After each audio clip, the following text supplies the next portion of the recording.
welcome to the Push-Pull Sales and Marketing Podcast. I'm Marcello. And I'm Sherry, and each week we'll provide you with sales and marketing strategies that you can implement immediately into your own business. Today, we're going to be talking about cold calling. We're going to cover what cold calling is, what basically the main difference between a cold call, a warm call, and a hot call is. We're going to cover the benefits of cold calls and why you should definitely be doing it for your own business, whether you're a salesperson or whether you're an entrepreneur. We're also going to cover, lastly, best practices. So first off, what a cold call is pretty much you're reaching out to someone in some way, shape, or form that you've never done business with. They don't know who you are. Or at least to the best of your knowledge, they have no idea who you are. They might have some sort of recognition, maybe, or Google or something like that. But to the best of your knowledge, they have no idea who you are. There's really two different types. For today's purposes, I'm just going to talk about doing it on the phone. So either in an inside sales environment or whether you're just looking to book appointments or maybe you're an outside sales rep. The other part of cold calling, which is still very, very much an important part of sales, is where you're knocking on doors, is when you're going to businesses. Introducing yourself, and sometime you have the opportunity, you can just basically pitch from there. So cold call, what we're going to talk about today is just pretty much on the phone.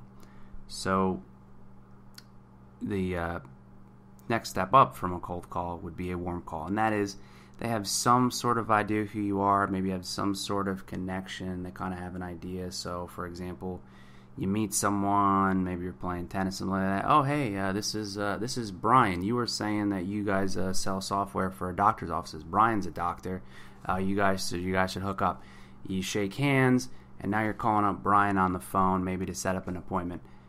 When you're making a warm call, you don't want to make any sort of assumptions that that's basically the next step, and that the person's right away ready to buy. Now it'd be a hot call. So a warm call, a little bit closer connection, some sort of knowledge of you, some sort of idea. That's typically a referral or maybe an inbound lead or something like that. It's kind of a soft interest or softer approach. So if someone was calling you, seeking out your services, that's usually more of a hot call. Yeah, if someone is saying, shut up and take my money, that's normally a hot call. If someone says, hey, I'm looking to get a quote on this, they might not be ready to buy. They might still be looking at other people too, even if they're contacting you, don't assume that they're ready to buy. They still might need a lot more information to get them to the point of being ready to purchase. Oh, yeah, and the other thing to consider too is just because someone might have remembered you or some sort of connection, there's the warm call can easily turn very cold too. A hot call, or what you think is a hot call, could very well be a warm call or also a cold call. So you just have to know where you're at in terms of each stage, and you'll know right away when you hear the person's tonality and how they talk. You'll have a very good idea of where you're at and what kind of call, basically, what sort of environment you are and what your probability of moving the sale along or moving the call along. So again, 3 basic stages or 3 different types of calls. We're covering cold calls today, and that is obviously the most difficult. They don't know you. You don't really have an idea who they are. You never really met face to face, so you're just reaching out the first time. Warm call, some sort of connection, some sort of knowledge of you. And the hot call is just when they're saying, hey, shut up and take my money. Hey, I want a sales rep to come out. I'd like to kind of look at a contract, and you have a sales rep show me everything. Yeah, and the cold call, even though it's the most difficult, I could see that probably being the most common thing that you're going to be coming up against. As a sales rep, you're going to be making cold calls more so than anything else. Absolutely, and that actually segues perfectly into what I wanted to cover next, and that's the benefits of making cold calls. Of all the sales skills that you have, anything that you can possibly learn, closing, follow-up, presentation skills, anything like that, the most important thing in your career is going to be making cold calls. There's very, very few environments where you might have, let's say, a lead generation person who will set appointments for you, or where you just have that sort of flow of leads coming in where you have just no time whatsoever. You have so many prospects, you just don't even have time to make cold calls.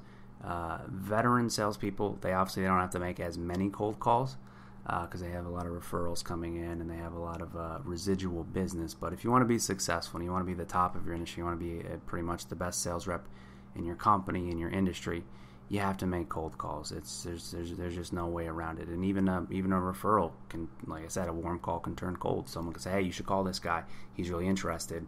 That might not be the case.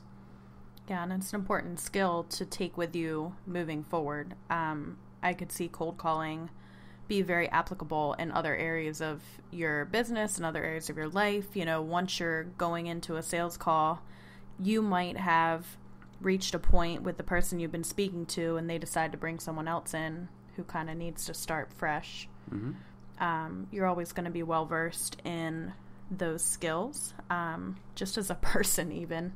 You know, it'll be helpful for me, even though I'm personally not making a ton of cold calls.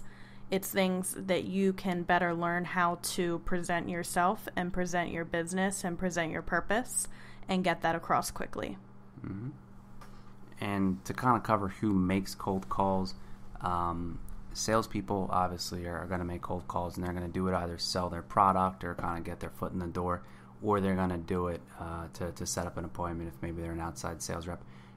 Political parties will also do that. Actually, I'm a part of a local political party here where I live, and that was something we had covered in terms of ideas to fundraise and ways to help out. And as soon as we talked about, you know, quote-unquote phone banking, which basically in my eyes is cold calling, a lot of people are like, oh, I don't know about that. How about we send a letter first, and how about we do all this?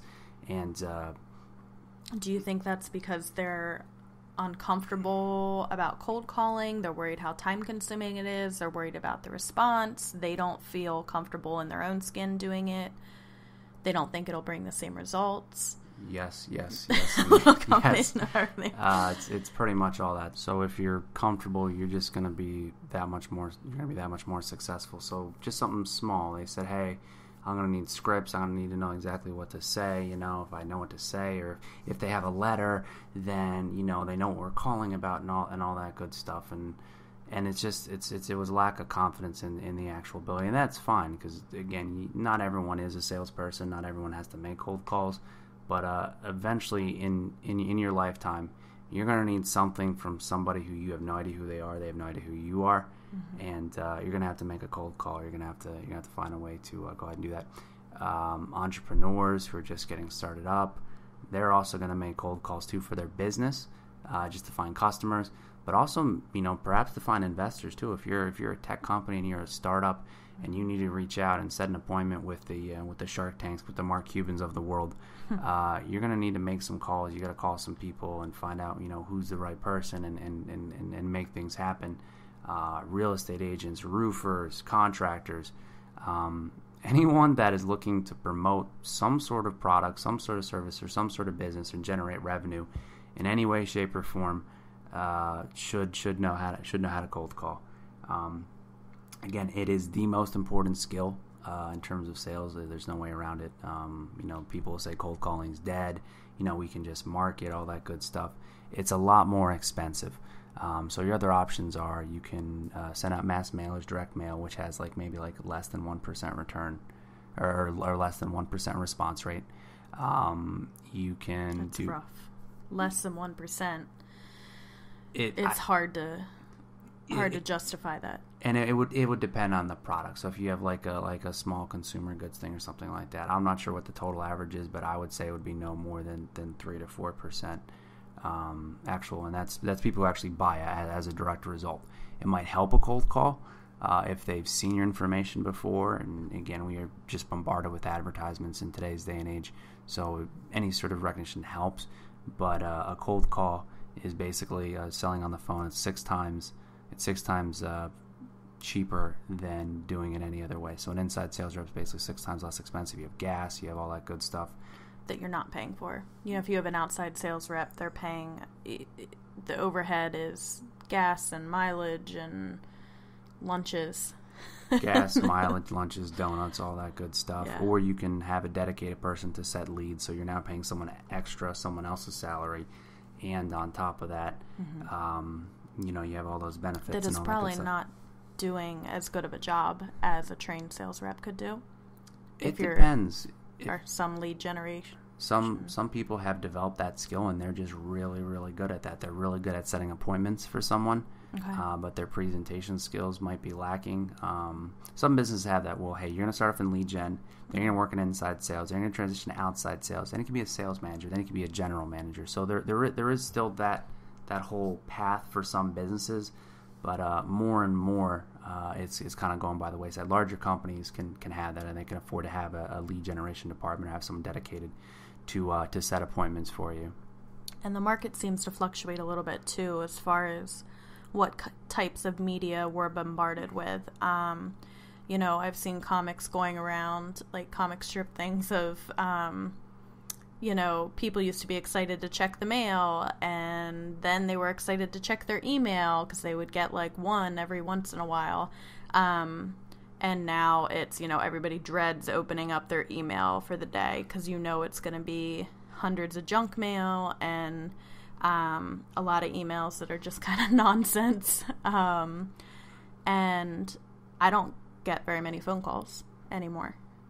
No, yeah, absolutely. So that works out great. So if people aren't getting as many phone calls, there's not as much noise that you actually have to get through, and you're better able to kind of position yourself so that's obviously that's another thing. There's just not as many. There's not as many people making calls right now. People are trying to send emails. They're trying to go with the old school ways, or hey, I'll advertise, or I'll just bank on referrals and all that. If you want to grow your business, you need to make cold calls, and it's a great way to do it. That being said, a lot of people aren't used to getting phone calls, which probably also means they're not picking up their phone. I don't ever pick up a number that I don't recognize. Mm-hmm. Are you still leaving voicemails? That's something we're going to cover, but yeah, you're always going to leave a voicemail. When we talk about some of the best practices, always leave a voicemail, and some people will say, no, you shouldn't leave a voicemail. The whole point of a call is to have a conversation, all that good stuff. The chances are, if you keep calling someone and you don't leave a voicemail, they can have the number saved. They know how many times you've called them. You're not really providing any sort of value. It doesn't take that long. Go ahead and leave the voicemail, and then maybe some sales trainers and maybe some other people are going to say otherwise, but tough. No, I agree with that too. Just as a consumer, I will not call you back if you don't leave a voicemail. I'm going to assume that you're something scammy. If I've had, people calling for different reasons and they leave a voicemail, and then I will call them back even if I don't want what they're selling, just to say, got it, please stop calling. But then that's your in to maybe... Yeah, to have that conversation. And you can have a conversation, or that you don't have a valid prospect. So if they get back to you and they say that they're not interested, you can put your time and efforts in somewhere else.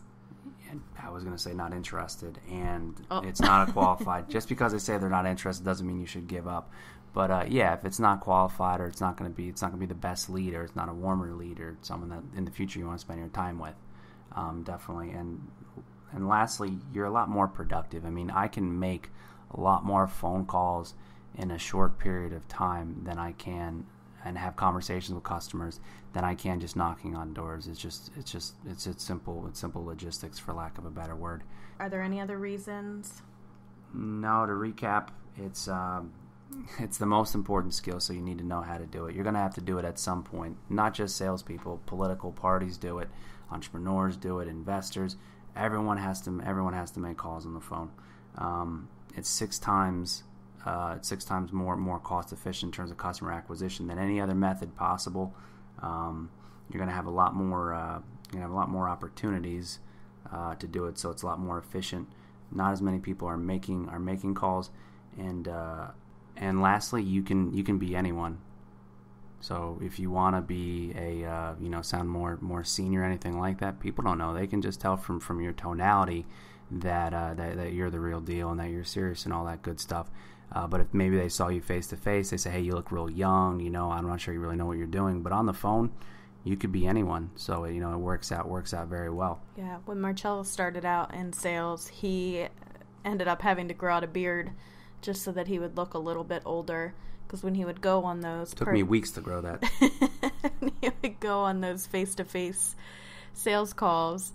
You know, he was young and he looked young, and people would judge him for that, even though he knew a ton about his industry. I mean, he researched it nonstop. He worked so hard to know the ins and outs, and was probably as knowledgeable, if not more knowledgeable, than some of the more senior reps in his company, but he was being judged on appearance. So it's another benefit to cold calling, is that your expertise and your confidence can come across without the snap judgments. Yeah, absolutely. I mean, it's hard when you look young, or when you're just getting started off, and you know, when someone's, how long have you been doing this, and you say, going on 6 months, and you're throwing down a couple $1,000 contract for them. It's definitely not easy, and it's hard to avoid that question, especially face to face. On the phone, if you sound like you've been doing this forever, no one's gonna be, hey, how long have you been doing this? Mm-hmm. You don't normally hear that. Face to face, you're just getting started off. People can tell, they can see it. They're like sharks out there. We're gonna get to best practices for cold calling and some practical stuff that you can start using. And if you like what you're hearing so far, please subscribe and rate us on iTunes. This helps us out a lot, and it helps new people find our podcast as well. If you have any questions, feedback, suggestions for future topics, you can email us at pushpoolsales@gmail.com, tweet us at pushpoolsales, or you can visit us on our website, which is pushpoolsales.com. Awesome. We tried to keep it simple. We're also going to put the show notes on our website, pushpoolsales.com, which means if we ever reference anything like links, books, videos, anything like that, we'll make sure we link to them in the show notes so that you guys can grab those easily. Awesome. So transitioning, we covered what the differences between cold, warm, and hot call. We talked about the benefits of an actual cold call. Let's go ahead and cut to the chase and talk about we'll talk about some best practices for making cold calls. One of the first things you should do when making cold calls is you want to build a list of prospects.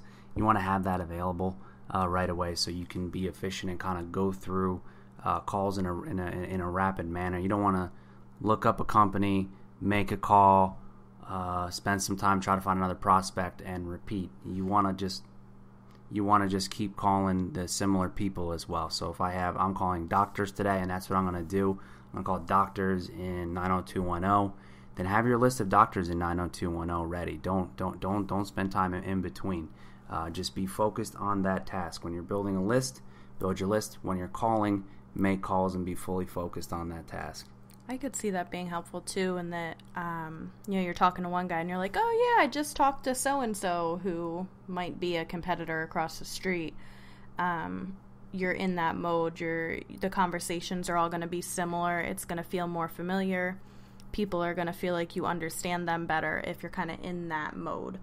As far as that, I wonder, do you have anything in particular that you use for tracking those prospects? There's a couple there, and we can cover that in another podcast. There's a couple different ways people do it.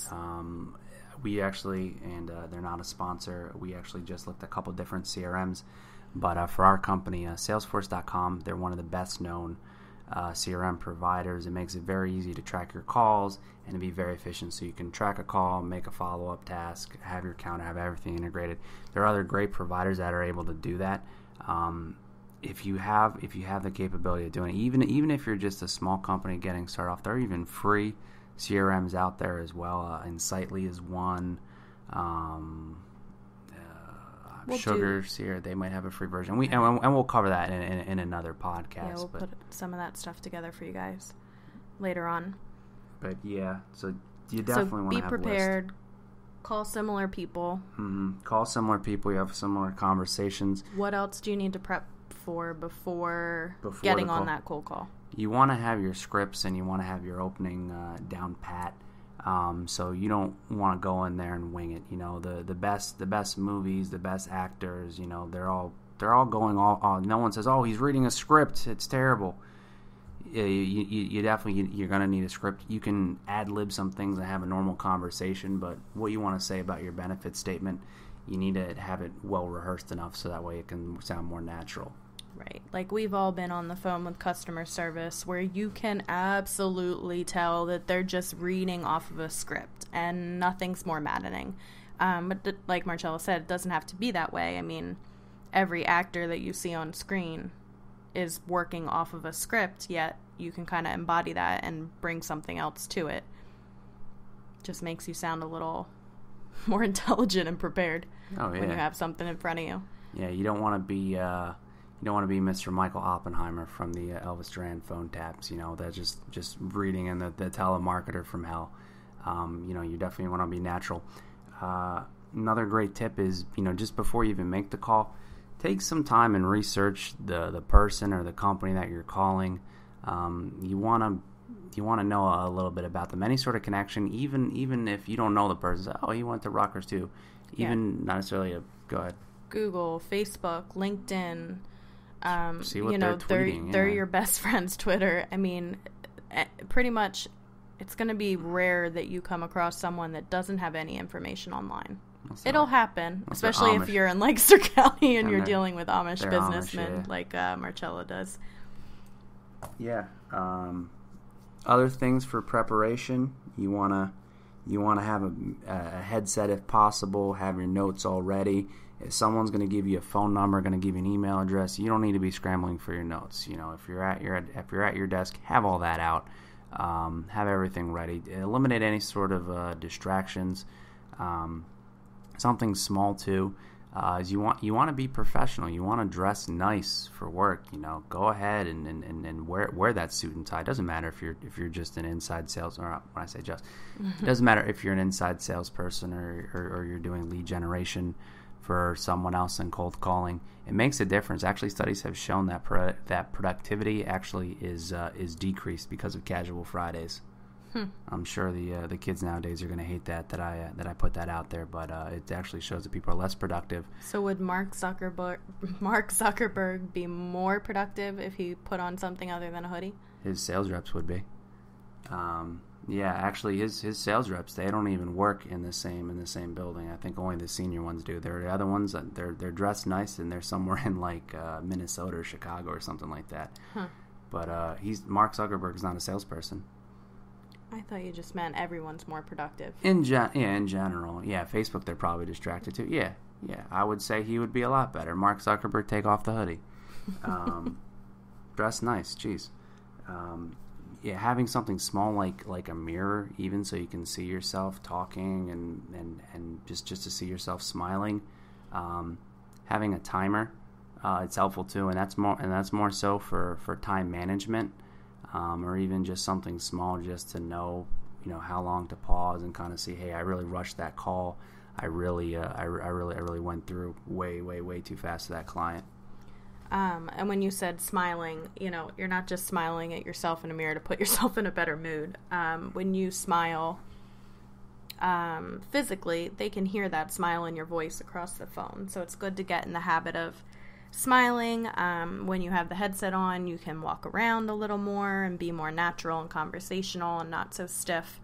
Marcella hates that we have to record this podcast sitting down next to a microphone, and he can't just wander through the house. Yeah, if we could like get this thing like strapped and walk, that'd be awesome. There's a way we could duct tape it to your head. We can. Yeah, so we can make some sort of like Rube Goldberg device or something like that makes it happen. And I just have to follow around. Yeah, that'll work. Anything beforehand as well is more along the lines of a mindset, and that is just to be prepared for objections, be prepared to leave a voicemail. And have a basic objective. So have your mind on right before you're making the call and say, hey, the real reason for my call today isn't really to make a sale, it's to set an appointment. So then you can cut to the chase here, and you're not trying to spend 20 minutes on the phone. They're not give you 20 minutes on the first call, and you just want to say, okay, hey, I just want to get this guy's email, or hey, I want to find out if he's really the actual decision maker. You have a couple different objectives while you're making a phone call. Figure out what basically what your primary objective is, your best case scenario, and then have a backup plan, because it's not always going to go the right way. So these are just some things to just have in your head, as well as physically prepared before you even make your first cold call. And that's definitely going to help your confidence too, to feel prepared, to know that you have a realistic goal. You know, you're not planning on closing somebody beginning to end in 1 2-minute phone call. Mm-hmm. So looking at the realistic results and going into it confident in the information you have and your own procedures and processes, and having some great tools for handling objections ready to go, like we did in was it our first podcast? Yeah, our first one. Our first podcast, if you go back to handling objections, we cover a lot of the general ones there and how you're going to deal with them. So yeah, those are some things that you're going to do beforehand. When you're actually making the calls, you're going to want to be brief. And just real quick before I forget what Sherry was saying, making the sale right away on the phone, it doesn't happen as much. If you've seen the movie Wolf of Wall Street, that's kind of what people envision, some salespeople like that. So trust, it's very, very hard to establish right away on the initial call. There's some things you can do with the actual tonality of your voice and your language and stuff like that. You have to be very, very specific, but it's not always going to work. If you want to build rapport, you have to spend some time with the customers. You have to get them to know you, and sometimes they have to go ahead and do all their due diligence. They need to Google you too. Oh, absolutely. Yeah, you should definitely be Googleable, and that's something we'll cover in another podcast as well. That's where I come in. Exactly. We're going to bring in the heavy hitters later. When you're making the call, have your benefit statement, what's in it for the client, right away. So an example might be, let's say you're calling. I'm selling software to chiropractic office. I help make them better efficient. I help them save appointments or help them better book appointments and something like that. I don't know. Just throwing that out there just as a random product. It probably exists. Ring, ring. Hello. Hey. Sherry Medini's Chiro office. Hey, Sherry. How you doing? I'm good. Good. Actually, let's go ahead and backtrack that one. So I made a mistake right there. I assumed that I was talking to the actual decision maker right away. So I'd say, hey, how's it going today? Good. Hey, I was looking for Sherry. Yeah, that's me. Okay, great. Hey, Sherry, this is Mark. I'm calling from ABC Software. Hey, the reason for my call today is I work with a lot of people in the chiropractic industry, and we actually have a software that's going to better help your client retention by about 20%. I just wanted maybe to set up a time to talk to you in the next couple weeks. Just wanted to see maybe we can get some time, maybe Tuesday or Thursday in the next couple weeks here. How's that sound? Sure. Okay, great. And scene. So in that environment, just some things just to take away from that real quick. I didn't say, hey, I'm with ABC Software. We're the number one chiropractic software. We sell to thousands. Say, hey, I work with other people. So again, I want to use that whole similarity thing. That's the reason why McDonald's has 600 billion whatever burgers served. People, they definitely like that herd mentality. And if someone else has done it, it gives the impression of safety. I said Mark, so right away I only gave my first name. I did not give my last name. Yeah, and also about the info you're giving. You're not saying we are the number one provider. That those kind of titles don't mean a lot to prospects, because it's you saying them. Of course, every company is going to, pump themselves up and give the best statistic. We grew by, 100% last year because you went from 1 to 2 clients. We're the there's largest, always, we're the biggest. Yeah, you can insinuate connotations so saying that things aren't. like when you said, what'd you say, 20%? I might be able to help, and again, you want to not necessarily promise, say, hey, I might be able to help, you as well. I just want to set up a meeting. So that part I kind of cut out because we rushed that a little bit, but you don't want to just guarantee to say, hey, I work with other businesses, typically I can help them. And I will help you. You're saying, I might be able to. And that kind of more laid back approach is definitely preferable as a consumer. It lowers resistance from the time when you were a kid and you had interactions with salespeople, or you bought something or and you your mom regretted and dad. or your mom and dad. Yeah, it's just the resistance, that quote unquote wall, is going to be there in the beginning. Second thing, what to get from there is you want to be brief. So you don't really want to ramble or anything like that. The benefit statement, you got to have that down pat. So hey, I help contractors. I help contractors better hire more quality employees or something like that, and I'd like to see if maybe I can help you out as well. So I'm not saying that I'm a recruiter. I'm saying I work with contractors. I'm not saying I sell software. I have a product, or I have a software package that is specific for chiropractors. So if you can kind of tie in something similar to that, or who you actually work with, and get to the point right away, that's great. Say, hey, I'm calling to set an appointment, which is really what you're trying to do. But you want to give maybe a little bit more information on what's in it for her. They don't really care that you want to set an appointment. They want to see what's actually in it for them. So have your elevator pitch down pat. Ideal scenario, Sherry, she went and she set an appointment right away. You need to be prepared for the less than ideal scenarios, and that's basically you're going to get a hold of the person's voicemail. We covered that a little bit earlier. Always leave a voicemail. Some basic voicemail etiquette or basic voicemail tips. Name slowly, clearly. Hey, this is Mark. Say the company. Hey, I'm with ABC Software. Slowly and clearly is something that Marcello really had to work on when we were first engaged. And if he would talk to my mom on the phone, if he would call and she would pick up, and she's like, I can't understand what he's saying. He talks so fast. Well, in all fairness, I'm from New Jersey, and the Lancaster people they're a little bit slower in terms of how they talk and go through things, and there's nothing wrong with that because they're wonderful people. But very slowly. So say, hey, this is Marcello. I'm calling from ABC Company. If you can give me a call back, my phone number here is 123-456-789. A reason for my call is I have a software package that helps chiropractors. I've worked with similar doctors in the area, and I figured I might be able to help you out as well. Just wanted to set up a time and see if maybe we can work something out down the road. Again, my name's Marcello. I'm with ABC Software. My phone number is 123-456-da-da-da-da. So in that voicemail, just actually dissecting it, I slowed down. I only gave my first name. You want to assume that you're talking to someone the same way you might talk to a friend. You don't say, "Hey, this is John Smith. I'm calling you, Billy, and just want to see if you wanted to go out for drinks tomorrow night." Just use a first name. I gave the phone number in the beginning.